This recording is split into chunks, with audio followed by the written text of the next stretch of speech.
Awesome. One moment, please. Yeah, we are ready to go again. To understand how modern markets actually work, we have to look at two main structures that we see every day: monopolistic competition and the oligopoly.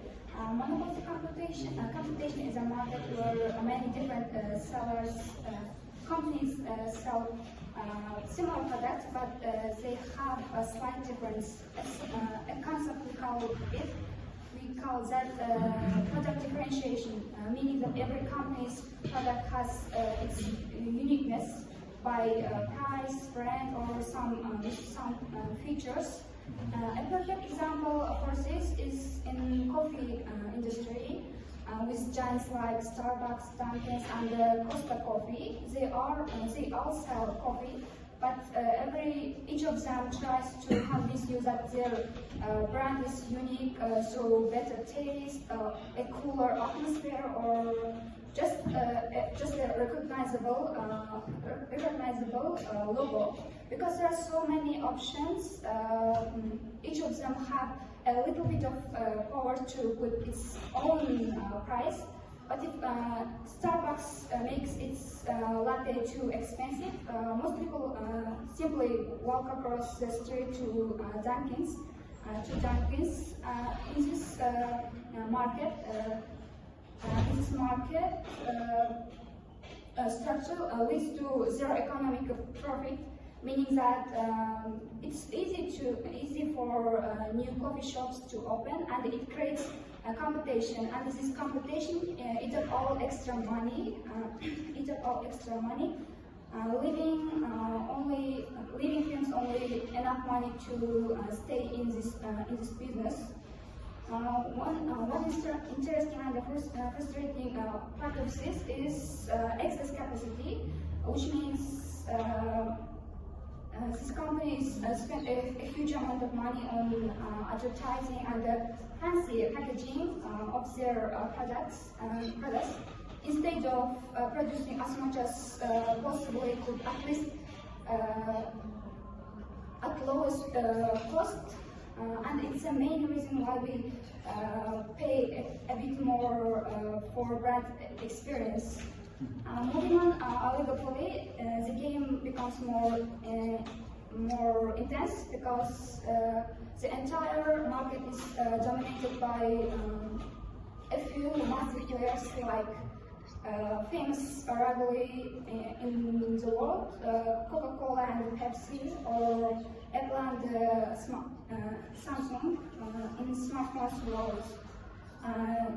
The most important thing there to understand is interdependence, meaning that every move that one company makes directly affects the others. For instance, if Samsung releases new folding phones, Apple have to decide whether to follow or risk of losing its customers because of invention that's offered by Samsung. To study this, economists use game theory and specifically Nash equilibrium that predicts how these giants act while they're trying to outsmart each other. A very common situation in this oligopoly is king at demand curve, which explains why the prices often stay same for a long time. For example, if Coca-Cola raises its price, Pepsi won't follow this, and Coke loses its customers. But if Coke lowers its drinks prices, Pepsi must lower its drinks prices. That means no one wins, but they just make less money than before. Just keep their customers. Furthermore, in Uzbekistan, it was a very strict monopoly under Uzavto Motors, and then some players like BYD and ADM Jizak which produces Kia and Cherry, entered. Then they made a little bit of competition, and it forced our market into oligopolistic structure, and because because starting a price war is financially dangerous for all of them. Non-price competitions like introducing advanced smart technologies, a better service warranties, and marketing become their primary battlegrounds. A critical risk in this oligopolistic market is potential for collusion or formations of cartels, where these few firms might secretly agree to keep these higher prices to maximize their collective wealth and collective wealth. This rate of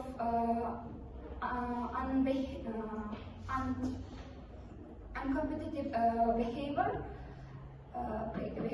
is exactly why the Committee of Competition and the Protection of Consumers in Uzbekistan plays so much role in monitoring these giants, ensuring that shift from monopoly to oligopoly is actually benefiting these consumers. And analyzing these structures shows us that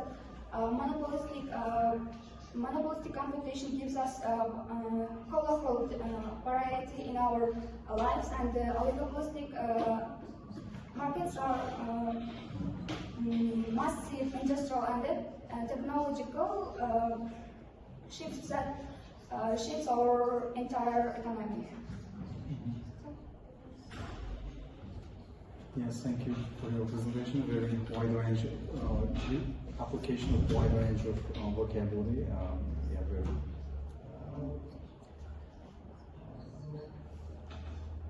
how to say, delicate uses of these terms. And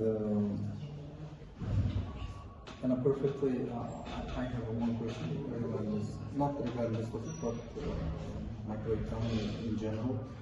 In a perfect competitive market, how is the price formed?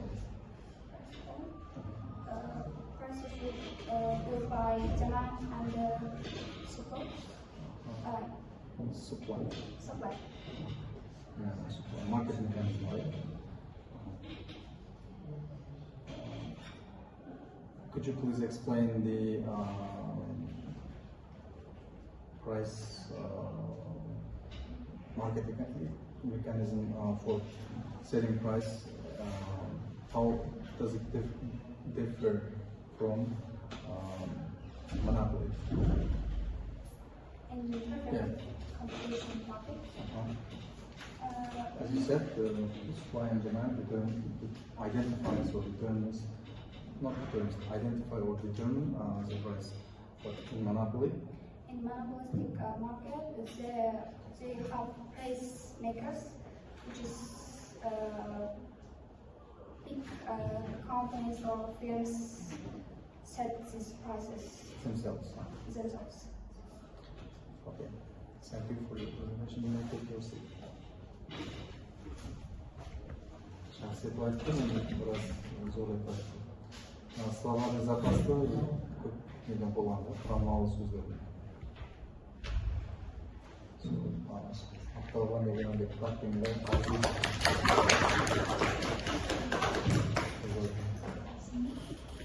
сен бар ма?